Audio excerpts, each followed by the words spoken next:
which I published is in 2005. I published my first poem abroad in Poetry Salzburg, which is from the University of Salzburg, Austria. The poem was written on one of my favorite, now I talk about Western literature also, one of my favorite poets from Lithuanian-born Polish poet Czesław Miłosz. Czesław Miłosz and Heaney, I'm a great admirer of Heaney, and they were very good friends actually. Ireland has one of the world's most turbulent, history. We know its political turbulence, what they call it, troubles. And same is with, East Europe. We know the breakdown of the Second World War and how the East Europe was divided into different ideological blocks. So Czesław Miłosz also migrated to America, as Poland and Hungary, they were invaded by Soviets, you see. Czesław Miłosz, I wrote a poem on his death actually, a farewell to Czesław Miłosz.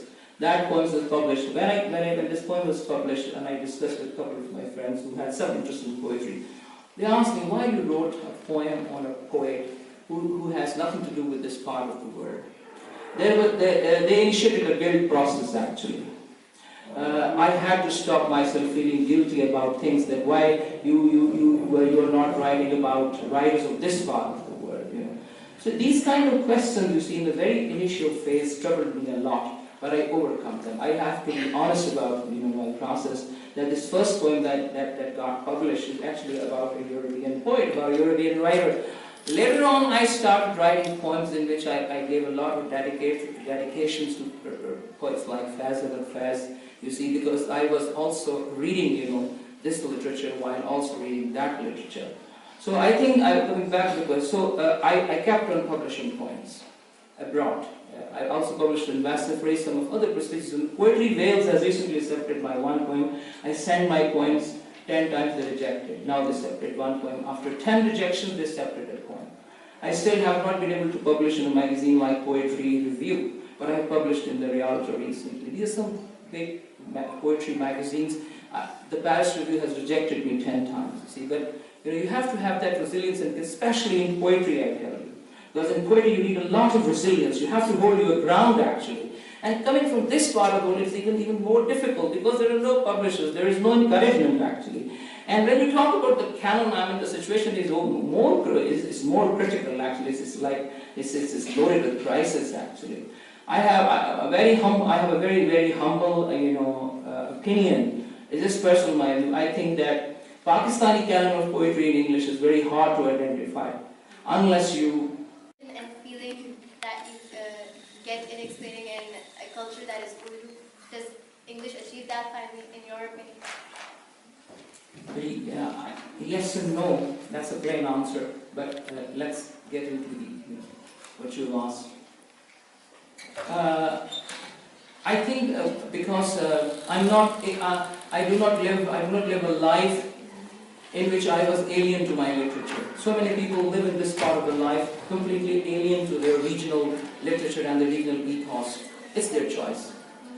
Doesn't matter, whatever you choose. Since I was not alien to that, I think when I write in English, I feel personally a kind of a familiarity, a kind of at-homeness. But you use the word feeling, that reminds me of Matthew Arnold and Eliot both. They fought on that actually, that a poetry needs a feeling. So Eliot thought, it's not the poetry, it's not the poet, it's the poetry that matters.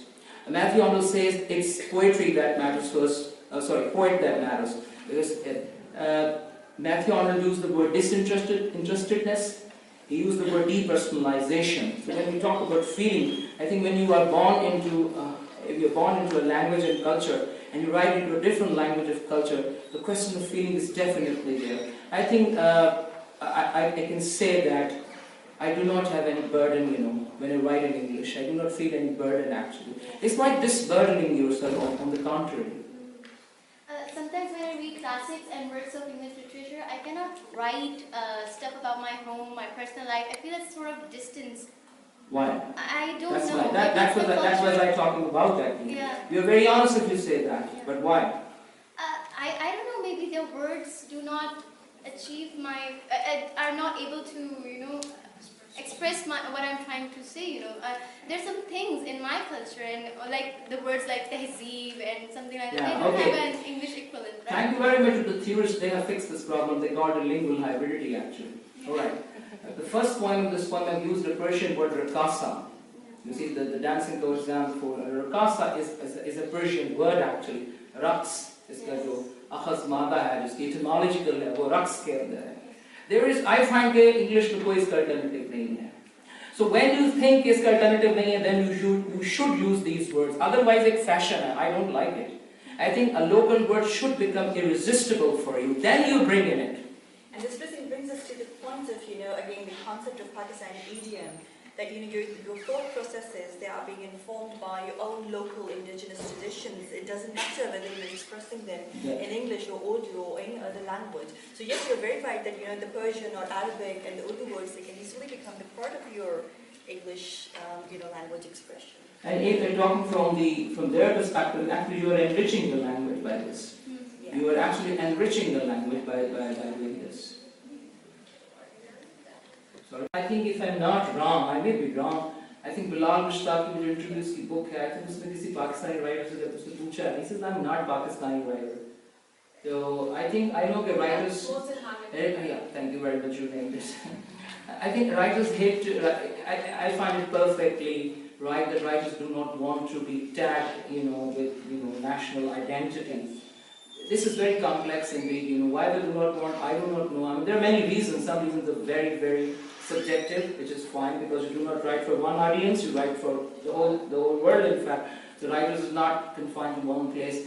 And we know that Mohsen Hamid has just been given the highest national private performance also, you see. So how would you take this, you see? So a writer who is accepting a prize, the highest national prize, and still who has reservations, to be called as Pakistani writer, actually points out to the complexity of representation. Actually, this relates to the complexity of representation. I think I do not know. I think this is very typical of what you call self-effacement as a writer. That you do not want to be recognized on the basis of your nationalism or that. But you're writing about this part of the world also. I've come to know that Kamala Shamsi has taken British nationality. She's writing a lot about Pakistan. Will the lens be blurred or not? I do not know, but the likelihood, yes. Because you see Pakistan from a different lens then, You know that there's a lot of violence in Pakistan, but if you haven't visited Waziristan, just like, I'm a great admirer of, this writer we were talking about, Wasted Vigil. That he went through Afghanistan. It's not saying that a writer must physically visit the place, or all that. I think these kind of things relate to that. What is your idea of nation, actually, first of all? How do you take nation? What's the concept of nation, And how this concept of nation has over the decades has evolved. So I think maybe this is the reason that these writers do not want to be, tagged with their nationality. I do not know. I think this is a little complex, to answer this. Difficult. So actually, It's not working. Is it working? Yes. No. Well, so you just said that you cannot. It's not working. It is working. So there's this question of nation that you cannot separate from question of literature. So as I write in English, and as all those people from subcontinent who write in English, how would they find a home by writing English when you cannot distinguish literature from nation? Like nationalism, you said the national libraries. So how would they find a home? How would they not feel strange or like a stranger coming to English language as a word? By who you mean? Like these people who write in English, all right. subcontinent people, these writers, would they ever stop feeling like a second? I do not know. like Lahore and All right. James Thank you very much for asking this. My ancestors were for like 500 years near the river Ravi. So in every sense of the word, I belong to Lahore.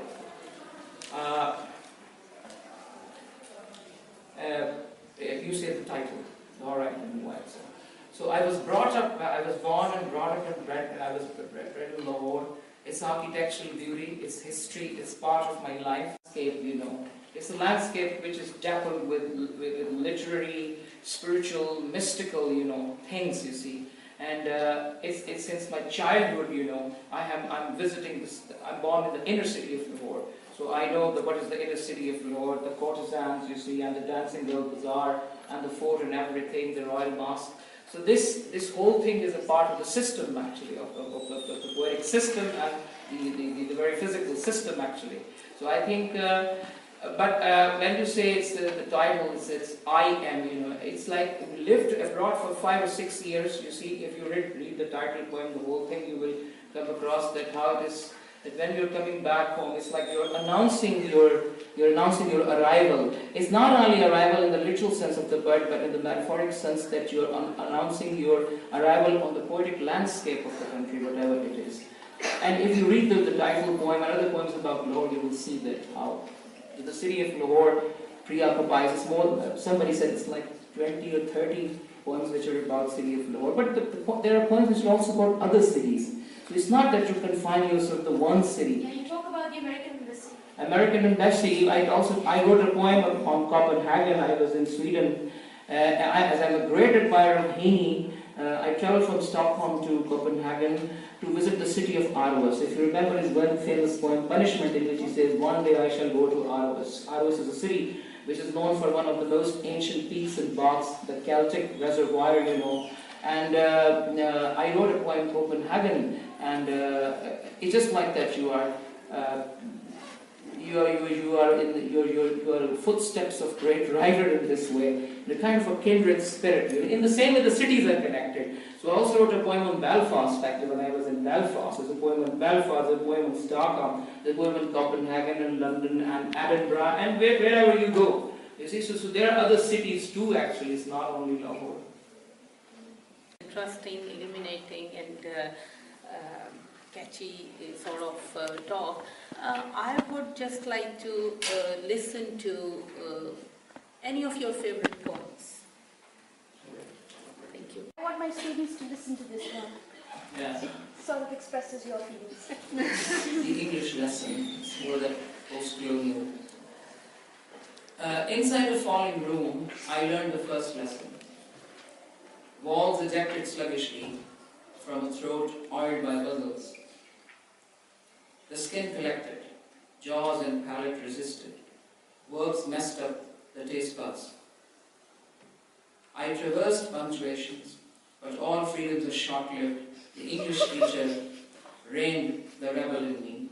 The subdued ones stilled into mock alligators, swallowed a tricky idiomatic, figurative or metaphoric, God knows. I chewed and gobbled, but some of it remained beneath the tongue, with frictive diphthongs and signs of exclamation. I choked, clamped, made faces like a harlequin, until the appetite for Punjabi tales and Urdu flourishes perished in caries.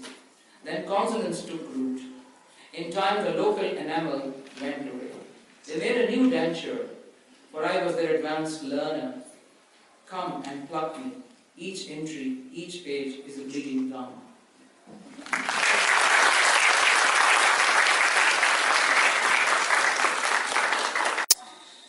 Am I correct in understanding that? Sorry?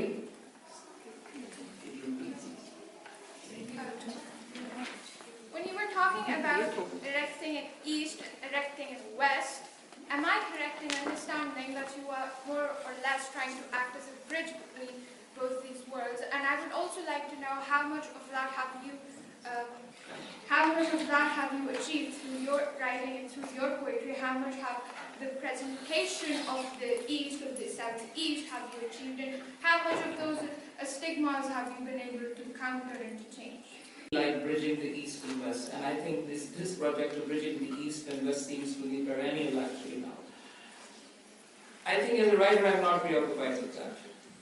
That's not my first concern, bridging the East and the West, not to erect these, strict binaries, you see, or I think anything that interests the East will interest the East, anything that will interest the West will interest the West. And I think that but we know that there are walls. We know, if you're talking about, this reminds me of a poem by Robert Frost actually, mentioning walls in fact. I think this is not an artist's job, this is not art's, primary concern actually, to either to erect walls or to demolish walls, or to demolish or erect anything. But I think as a reader you will find this thing, definitely. Because the poem that I've read just now, I've talked about, use English linguistics terms like diphthongs, frictive, but I'm also saying ghazals and tales. So invariably, any reader would say, well, this is like, you're talking about both East and the West, actually. You see, so I think the impression would be like that, but as the writer, this is not like this.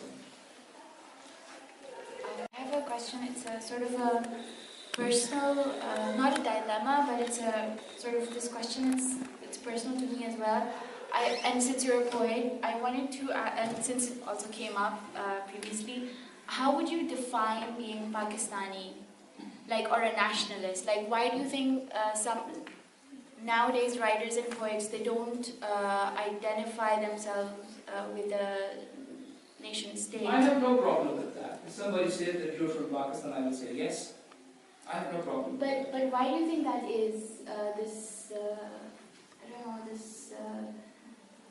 There is an American poet. This hesitance. There is an American poet, Midwest Richard Brownlee. He runs a journal. He published me, and he did a small critique of my work in his book, and he wrote Pakistani poets. So it's okay.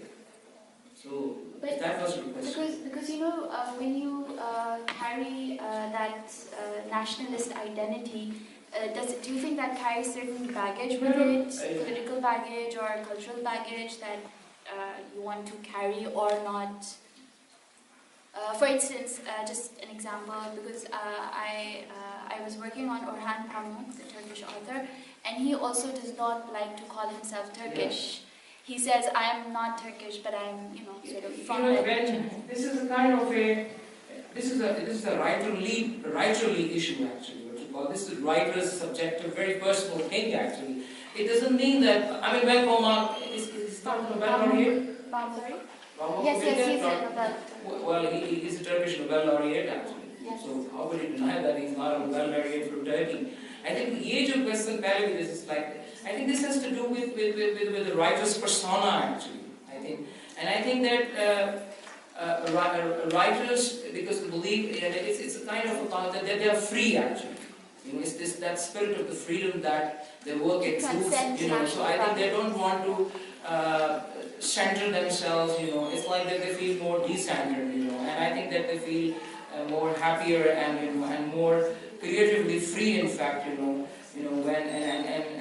when they say things like that. But I think at the heart of the heart, there is no such, denial of that thing. I don't think so. It's a little difficult again to. I think this whole phenomena or burden of representation, it becomes sort of rampant against the backdrop of 9/11. 9/11, yes. Or against the backdrop of 9/11. So whether or not you claim to bear this burden of representation, the burden of representation is necessarily assumed, and that's why most of the writers, including Kamala Shamsi or Nadeem Aslam, they've started sort of, situating or positioning, themselves as kind of Muslim writers or the writers of Muslim origin, etc. In another way, we can also say that they have taken the bait actually. Yeah. They have taken the bait actually. Yeah. Do you want to ask him then after that? Yes, sir. You just said in your talk that that generally talking about writers and about yourself as well, that they don't like to be called or to come from a certain background, or again, as you were just discussing, from a certain political or national background. But the title itself, Lahore, I'm Coming, don't you think that itself is a statement about where you belong and who you are? So that necessarily, just comes in. Yeah, it's very strong. Yeah, I think you're right. Yes. Yeah. Yes, definitely.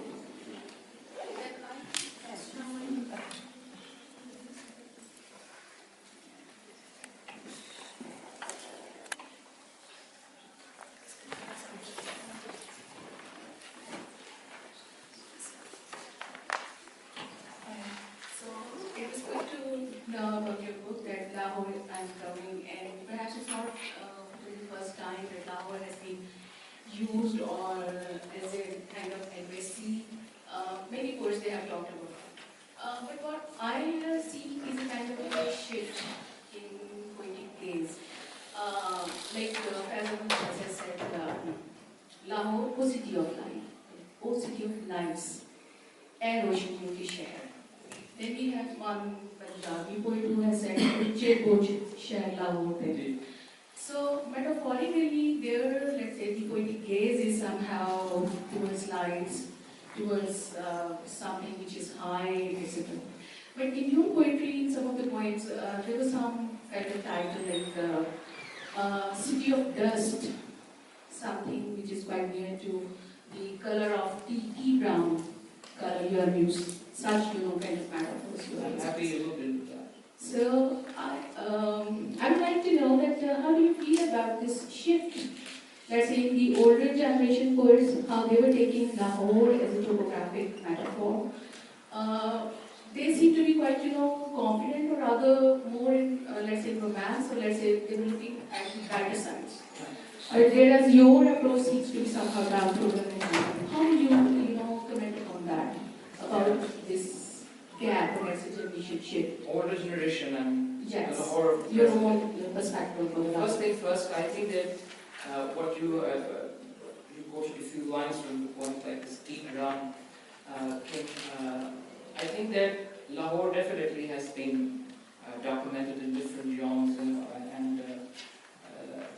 and of course, the discourses too. But I think in poetry written in English, Lahore has not been captured, with this voluminous, gaze that taking your word actually. I think Lahore is a city which holds a lot of history actually. And someone said that great cities are the great rivers actually. Now, Ravi is a very old river. It's like, Lahore, Milton mentioned Lahore in Paradise Lost, the city of artists. So, Lahore is, but you are talking about the old Lahore and the new Lahore, the old generation and the new generation. Old generation of poets like Fallon, Right. I think Munir Niazi is the poet which is Sharon. Yeah, exactly. Yes, exactly. My perspective, my perspective on Lahore is that it's the city of dust. So there are quite a few points in this which is talking about the gradual decline of the city. Because Lahore is, I don't want to use this word, it's been invaded by, people living from the other city actually. So the inner Lahore is now just a shrunken body. It's like a shrunken space now. And the city has spread, in a very clumsy manner. The posh residentials around the cities you see are outside the city. They do not necessarily represent Lahore, but that's perhaps the fate of every city actually. If you do not take care of the city will take care of itself. And I think that for a writer, city is a place where he finds, this conflict, historical conflict, or the cultural conflict. It's the site, where he watches things happening from the past and what is happening in the present actually. I think you're right. That tea brown thing specifically, tea brown is kind of the heat actually, and the kind of the heat wave that Lahore endures, but that endurance is remarkable actually, and how the river Ravi, which has turned into a kind of a polluted, creek, I would say sometimes, a kind of a polluted creek. There's a poem, Buffaloes in the River Ravi, and there is this historical place of Kamran Ki Baradari. There's a Kamran Ki Baradari, that's a old architecture. And how the river Ravi has actually shrunken, but when there's a flood, it's full of water. So, just like Fiona's circular introduction makes it pretty interesting, likhi hai कि barding, witnessing. The poet is supposed to witness and watch and to write. I think that's where actually the Lahore of the present day and the Lahore of the old day is used the word gaze, is used the witness, it's the witnessing of the city, how it is changing, the fluctuations, and the vicissitudes of time which the city obviously goes through. Sir, I like your idea that introducing Ghazal tradition in English. But as far as No. Sorry, not introduction. This is not my contribution, not at all. Okay, but I'm just now. So as far as Urdu Ghazal is concerned, there's already Kafka and Aditya, there's usually couplets there, but there is a main idea that is going on through those couplets, and one couplet actually, but they have some connection there in those couplets. So as far as English is concerned, So you can be able to produce the same impact in the same way. I mean, if we just compare Urdu ghazal and English, so how can we, create the same impact in English as well? And what are the how those stylistic devices that can be used to help out in understanding in the same way? First thing first, yes, all those technical requirements which a ghazal wants to see, kafiya there, maqta, matla, and all, how, as you yourself said very rightly, that every couplet in ghazal is completed itself, and yet it bears connection with the rest of the couplets. It's kind of a unity in diversity thing. If you want the exact impact, I would say it would be a very hard reader, I would say. I don't think so that exact impact will come. You see, अगर आप मुशायरा की जो मुशायरा का ambience होता है, English में poetry reading होता है, जो मुशायरा का ambience है वो different है. We have to keep this thing in mind that a ghazal is written for मुशायरा also. Basically, you see. So ghazal basically उसकी जो ultimate fate होनी चाहिए ultimate, but उसका arrival है वो मुशायरा की space होती है जिसमें उसका होता है. And I think that writing exact, वो जो impact Urdu ghazal का, if you're expecting that impact, that 100%, I think that's not possible actually. It's not possible. But since you are following most of the technical things, and you are also bringing a kind of a diversity in terms of themes actually. Just Agha Shahid Ali, he picked references from Judaism, from Christianity, and every possible, what's it called, hybridizing the other, it was such an eclectic, piece, Agha Shahid Ali's ghazal, that it became more than a ghazal, I would say, something, extraordinary, about that. But I don't think so the same impact which the Urdu ghazal would have. When you use the word impact, it reminds me of the fact that ghazal जो है उसका sauti आहंग होता है. Salt, in the Persian zuban है. So when you pronounce, when you recite a ghazal in English, you may miss on that. There's a possibility. But not in all cases, not in yours, not in say Agha Shahid Ali's. We don't really miss out on the sound effect. Maybe we've done something. So can you recite some of the verses that are in the same effect? I mean, to try. That's the next project actually. Can I ask a question if you're not sure? Yeah. All right. Thank you so much, Rizwan, for such an engaging talk. It was lovely to hear from you, from a poet himself, that the ways in which the vernacular forms have continued to inform your creative output. You made a comment that that the situation of poetry in Pakistan is very different, where the poets they've been sort of cocooned within their own shells, and they have not been sort of interacting with one another, and that is why probably it made them say that if you start talking about literary canon and national canon, then there's no hope as such, or there is no scene of this talk about, or any discourse has not been sort of initiated with regards to the canonization of Pakistani poetry. But my question is that when your, for example, creative output is informed by, for example, vernacular output, or by vernacular forms, or by Persian or Urdu poetry, ghazal form, etc., etc., it means that again. Writing is not, creative process is not possible in isolation. It has to be in dialogue with the indigenous literary traditions. So, what made you say that even the poets of your generation, they are not in dialogue with each other? I'm unable to kind of understand. No, I think I get what you're saying. Yes, they are not actually. They are not in dialogue. I don't know why. This is a very exceptional situation. One reason for me that, and this is not to attack anybody, not at all. I also read Pakistani poets and write in English, without naming it.